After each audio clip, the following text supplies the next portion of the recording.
తెలుసు, కథ అని తెలుసు, కథలన్నీ కంచికే చేరునని తెలుసు.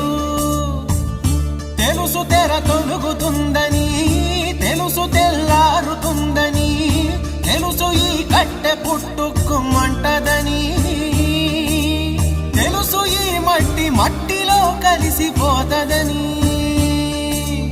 ఇన్ని తెలిసి ఇరకాటంలో పడిపోతావు ఎందుకని? మాయ